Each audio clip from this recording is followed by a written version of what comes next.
মাননীয় মুখ্যমন্ত্ৰী যি অসমৰ গৃহমন্ত্ৰী তেখেতৰ এখতিয়াৰৰ ভিতৰত থকা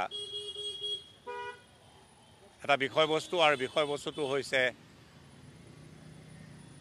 অসমৰ ৰাইজৰ হিয়াৰ আমঠু জুবিন গাৰ্গৰ যি হত্যাকাণ্ডৰ গোচৰ তাত চাৰ্জশ্বিট দাখিল কৰাৰ বিষয়ে তেখেতে আগেয়ে কৈছিলে যে 12 তাৰিখে চাৰ্জশ্বিট দাখিল কৰিব আৰু তেখেতৰ বক্তব্যৰ লগত সংগতি ৰাখি আজি SITয়ে চাৰ্জশ্বিট দাখিল কৰিছে। আপোনালোকৰ চতুৰ্থ স্তম্ভৰ জৰিয়তে আমি যি বাতৰি আহিছে আমাৰ হাতলৈ তাৰ পৰা এইটো কথা স্পষ্ট স্বচ্ছ আৰু নিকা যে 4জন ব্যক্তিৰ বিৰুদ্ধে যিসকল ব্যক্তি ইতিমধ্যে একিউজ হিচাপে তেখেতক গ্ৰেপ্তাৰ কৰা হৈছে আৰু তেখেতক 4জন ব্যক্তিৰ বিৰুদ্ধে 103 ধাৰা আৰোপ কৰিছে।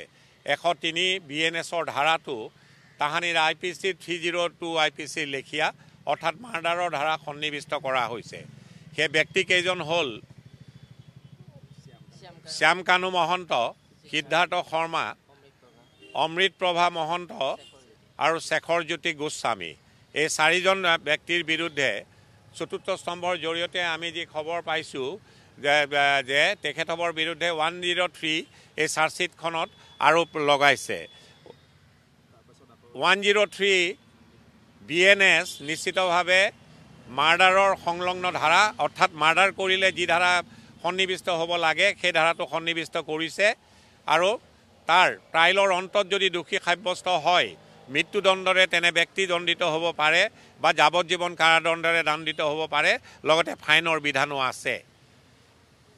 এজন পুলিচ বিষয়াকো গ্ৰেপ্তাৰ কৰা হৈছিলে। তেখেতৰ বিৰুদ্ধে যি ধাৰা আৰোপ কৰিছে সেই ধাৰাটো হৈছে section 105 of the BNS, culpable homicide not amounting to murder. এই ধাৰাটোতো যদি ট্ৰাইলৰ অন্তত দোষী সাব্যস্ত হয় তাতো যাৱজ্জীৱন কাৰাদণ্ডৰ বিধান আছে। আৰু দুজন PSক গ্ৰেপ্তাৰ কৰা হৈছিলে। এই PSO দুজনৰ বিৰুদ্ধে 316 BNS এই ধাৰাটো সেকশ্যন 316 BNS এই ধাৰা আৰোপ কৰা হৈছে আৰু এই ধাৰাটো যাৱজ্জীৱন কাৰাদণ্ডৰ বিধান আছে ট্ৰাইলৰ অন্তত যদি দোষী সাব্যস্ত হয়। BNSSত 346 বোলা এটা ধাৰা লিপিবদ্ধ আকাৰত আছে। Intention of the legislature was clear যে 346ত লিপিবদ্ধ আকাৰত এই ধাৰাটোত কোৱা হৈছে যে গুৰুত্বপূৰ্ণ গোচৰ এনেধৰণৰ গোচৰবিলাকৰ যি দৈনন্দিন ট্ৰায়েল প্ৰক্ৰিয়া সেইটো দৈনন্দিন ভিত্তিত হ'ব লাগে আৰু এনে গোচৰত সাধাৰণতে এডজনমেণ্ট বিচাৰিলে ডিফেন্সেই হওক বা প্ৰচিকিউশ্যনেই হওক এডজনমেণ্ট সাধাৰণতে দিয়াটো কাম্য নহয় বুলি এই ধাৰাটোত সন্নিৱিষ্ট হৈ আছে।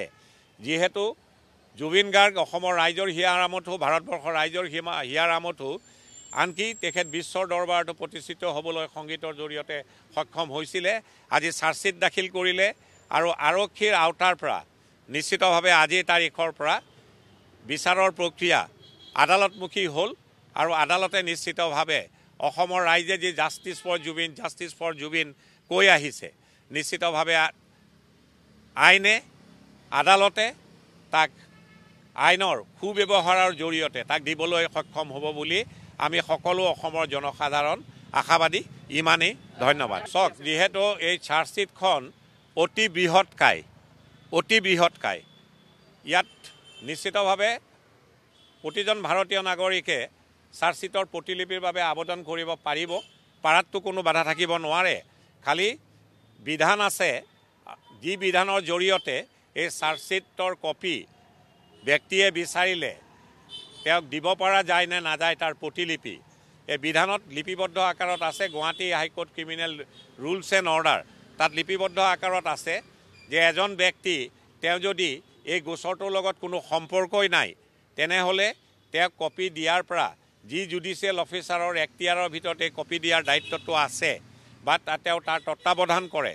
সাধাৰণতে এনে ব্যক্তিক কপি দিয়াৰ পৰা বাৰণ কৰা হয়, কিন্তু এনে ব্যক্তিয়েও কপি পাব পাৰে যদিহে তেওঁ গুড কজ বুলি Guwahati High Court criminal rules and অৰ্ডাৰ্ছত লিপিবদ্ধ আকাৰত আছে। এজন ষ্ট্ৰেঞ্জাৰে যদি কপি বিচাৰে, যদি তেওঁ গুড কজ দিব পাৰে, তেওঁক with judicial application of mind এই কৰ্তৃত্বশীল বিষয়া জুডিচিয়েল অফিচাৰজনে যাৰ তত্বাৱধানত কপি দিয়া নিদিয়াৰ বিষয়বস্তুটো তেওঁৰ ওপৰত নিৰ্ভৰশীল হয় যিজন ব্যক্তিৰ ওপৰত তেখেতে কপি দিবলৈ বাধ্য হ'ব যদিহে গুড কজ তেনে ব্যক্তিয়ে ষ্ট্ৰেঞ্জাৰ টু দ্য প্ৰচিকিউশ্যন এই বিশেষ গোচৰটোৰ লগত যদি কোনো মানে যোগসূত্ৰ নাই তেনে ব্যক্তিয়ে বিচাৰিলেও যদি গুড কজ দিব পাৰে পোৱাৰ সম্ভাৱনা আছে ইমানেই ধন্যবাদ সদৌ অসম উকিল সন্থাৰ এটা আহ্বান আছিলে যে যিহেতু জুবিন গাৰ্গ অসমৰ ৰাইজৰ হিয়াৰ আমঠু আৰু যেতিয়া এই ঘটনাটো সংঘটিত হৈছিল তেতিয়া সদৌ অসম উকিল সন্থাই এটা আহ্বান দিছিলে